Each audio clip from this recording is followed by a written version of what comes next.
Imagine करो हमने एक कैट को बॉक्स में बंद करके सील कर दिया और जब तक हम बॉक्स नहीं खोलते तब तक कैट जिंदा और मरी हुई दोनों स्टेट्स में होगी। और जब हम बॉक्स खोलते हैं तब हमें इनमें से कोई एक चीज देखने को मिलती। और इस एक्सपेरिमेंट को श्रोडिंगर्स कैट एक्सपेरिमेंट कहा गया और यही है क्वांटम वर्ल्ड का पैराडॉक्स। तो हेलो दोस्तों, मैं अमन और आप देख रहे हैं गैल्वेक। अगर हम एक क्वांटम पार्टिकल के डिसीजंस को समझें तो क्या वो एक नहीं बल्कि अनेक पैरेलल यूनिवर्सेस को क्रिएट करता। तो पहले बात करते हैं कोपेनहेगन इंटरप्रिटेशन की। आपने वीडियो की शुरुआत में श्रोडिंगर्स कैट एक्सपेरिमेंट के बारे में सुना होगा। इस इंटरप्रिटेशन के मुताबिक क्वांटम पार्टिकल्स का स्टेट तब तक अनसर्टन रहता है जब तक हम ऑब्जर्वेशन नहीं करते। लेकिन क्या अगर हम कहें कि कैट के साथ एक सीक्रेट है जो सिर्फ ऑब्जर्वेशन के बाद रिवील होता है? मतलब क्वांटम सिस्टम्स मल्टीपल पॉसिबिलिटीज में एग्जिस्ट करते हैं लेकिन ऑब्जर्वेशन के बाद एक डेफिनेट आउटकम में कन्वर्ट हो जाते। अगर आप श्रोडिंगर्स कैट एक्सपेरिमेंट पर गौर करें तो कैट दोनों स्टेट्स जिंदा और मरी हुई में होती है, लेकिन जब बॉक्स खुलता है तो कैट एक डेफिनेट स्टेट में होती है। मेनी वर्ल्ड्स इंटरप्रिटेशन के अनुसार जब आप एक डिसीजन लेते हैं तो यूनिवर्स मल्टीपल ब्रांचेस में स्प्लिट हो जाता है। और अगर आप कॉइन टॉस करते हैं तो हर पॉसिबल आउटकम एक अलग यूनिवर्स को रिप्रेजेंट करता है। ये थियोरी कहती है कि इन्फिनिट पैरेलल यूनिवर्सेस हमेशा एग्जिस्ट करते हैं। उदाहरण के लिए मान लीजिए आपको रहने के लिए दो सिटीज ए और बी चूज करनी है। मेनी वर्ड्स इंटरप्रिटेशन के मुताबिक आपके डिसीजन के साथ यूनिवर्स दो पैरेलल यूनिवर्सेस में स्प्लिट हो गया, जहां एक में आपने सिटी ए चुनी और एक में सिटी बी। दोनों यूनिवर्सेस साइमल्टेनियसली एग्जिस्ट करते हैं। इस थियोरी के अकॉर्डिंग पार्टिकल्स का मोशन एक डिटर्मिनिस्टिक वेव के थ्रू गाइड होता है। अगर हम एक इलेक्ट्रॉन को कंसिडर करें तो इस थियोरी के मुताबिक इलेक्ट्रॉन के पास डेफिनेट पोजीशन और मोमेंटम होता है जो पायलट वेव से डिटरमिन होता है। मान लीजिए जब एक इलेक्ट्रॉन वेव के थ्रू ट्रैवल करता है और इंटरफेरेंस पैटर्न्स क्रिएट करता है। इस थियोरी के अनुसार इलेक्ट्रॉन के पास एक डेफिनेट ट्रैजेक्टरी होती है जो पायलट वेव से इन्फ्लुएंस होती। अब बात करते हैं क्वांटम बेसियनिज्म या क्यूबिज्म, जो एक सब्जेक्टिव अप्रोच है। क्या आपने कभी सोचा है कि आपके पर्सनल बिलीफ्स और नॉलेज क्वांटम स्टेट्स को इन्फ्लुएंस करते हैं, और वो कैसे? क्यूबिज्म के मुताबिक वेव फंक्शन ऑब्जर्वर के बिलीफ्स और एक्सपेक्टेशंस को रिप्रेजेंट करती है। इस थ्योरी के अनुसार आपके बिलीफ्स अपडेट होते हैं जब नई इंफॉर्मेशन मिलती है। क्यूबिज्म के अनुसार क्वांटम मैकेनिक्स एक पर्सनल प्रोबेबिलिटी थ्योरी है। जब आप एक एक्सपेरिमेंट परफॉर्म करते हैं, आपका बिलीफ और प्रोबेबिलिटी अपडेट होती है based on the actual outcome.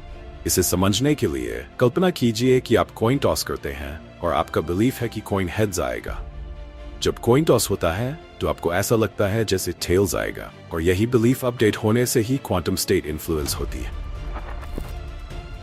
Objective collapse theories के मुताबिक वेव फंक्शन कोलैप्स एक रियल और ऑब्जेक्टिव प्रोसेस है, जिसमें GRW थ्योरी और CSL मॉडल के मुताबिक कोलैप्स एक फिजिकल प्रोसेस है जो क्वांटम सिस्टम्स को क्लासिकल बिहेवियर में ले आता है। इस थ्योरी के अनुसार वेव फंक्शन कोलैप्स एक स्पॉन्टेनियस फिजिकल इवेंट है।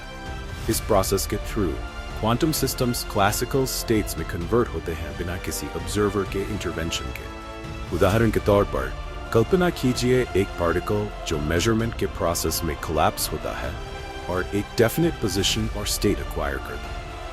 इस प्रोसेस को ऑब्जेक्टिव कोलैप्स के थ्रू एक्सप्लेन किया जाता है। रिलेशनल क्वांटम मैकेनिक्स के अनुसार क्वांटम स्टेट्स और प्रॉपर्टीज ऑब्जर्वर के रिलेशन के कॉन्टेक्स्ट में डिफाइंड होती।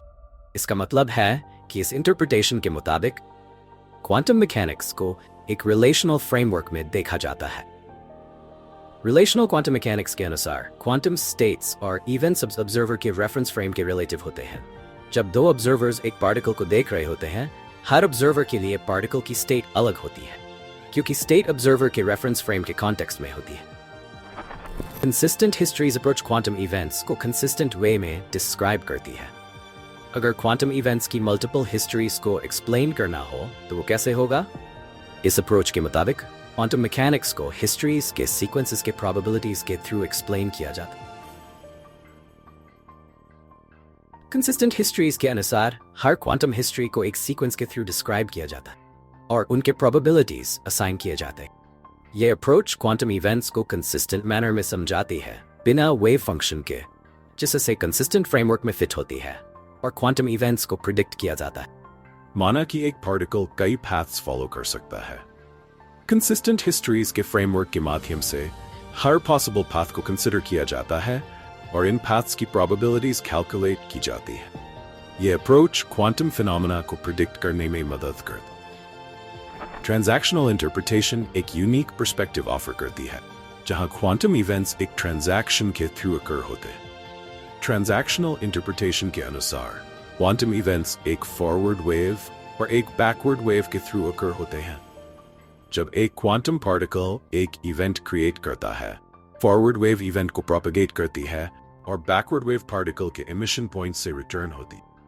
दोनों वेव्स एक हैंडशेक क्रिएट करती है जो इंटरैक्शन को डिफाइन करती। उदाहरण के लिए, अगर एक फोटॉन एक डिटेक्टर को हिट करता है तो ट्रांजैक्शनल इंटरप्रिटेशन के मुताबिक फोटॉन के पास एक फॉरवर्ड वेव होती है जो डिटेक्टर तक ट्रैवल करती है और एक बैकवर्ड वेव जो फोटॉन के इमिशन पॉइंट से रिटर्न होती। ये दोनों वेव्स एक ट्रांजैक्शन कंप्लीट कर। स्टोचैस्टिक मैकेनिक्स के अनुसार क्वांटम पार्टिकल्स की बिहेवियर को रैंडम प्रोसेसेस के थ्रू डिस्क्राइब किया जाता है। यह अप्रोच क्वांटम और क्लासिकल रैंडमनेस के बीच का ब्रिज क्रिएट करती और पार्टिकल्स के मोशन को प्रिडिक्ट करती। उदाहरण के लिए, एक पार्टिकल जो रैंडम मूवमेंट्स शो करता है एक पोटेंशियल फील्ड में। इस थ्योरी के माध्यम से पार्टिकल का मूवमेंट स्टोचैस्टिक प्रोसेसेस के माध्यम से एक्सप्लेन किया जाता है, जो क्लासिकल रैंडमनेस और क्वांटम रैंडमनेस को इंटीग्रेट कर। क्वांटम डार्विनिज्म के अनुसार क्लासिकल वर्ल्ड क्वांटम सिस्टम से इमर्ज होती है एनवायरमेंटल इंटरैक्शंस के थ्रू। क्वांटम डार्विनिज्म के मुताबिक जब क्वांटम सिस्टम्स एनवायरनमेंट के साथ इंटरैक्ट करते हैं तो डिकोहेरेंस प्रोसेस के थ्रू क्लासिकल स्टेट्स इमर्ज होती। ये प्रोसेस क्वांटम स्टेट्स को क्लासिकल स्टेट्स में कन्वर्ट करती है, जो हमारे एवरीडे एक्सपीरियंसेस को रिप्रेजेंट करती है। मेनी इंटरैक्टिंग वर्ल्ड्स के मुताबिक मल्टीपल वर्ल्ड्स एग्जिस्ट करती हैं जो एक दूसरे के साथ इंटरैक्ट करती हैं। ये इंटरैक्शंस क्वांटम मैकेनिक्स के प्रिंसिपल्स के थ्रू डिस्क्राइब किए जाते हैं और ये थ्योरी पैरेलल यूनिवर्सेस को एक्सप्लेन करती। उदाहरण के तौर पर एक क्वांटम इवेंट जो मल्टीपल वर्ल्ड्स को इन्फ्लुएंस करता है। इस थ्योरी के माध्यम से वर्ल्ड्स के बीच इंटरैक्शंस को क्वांटम मैकेनिक्स के प्रिंसिपल्स के माध्यम से एक्सप्लेन किया जाता है। अगर आपको ये वीडियो पसंद आया हो, कृपया लाइक करें और बताएं कि अगला वीडियो किस टॉपिक पर बनाओ।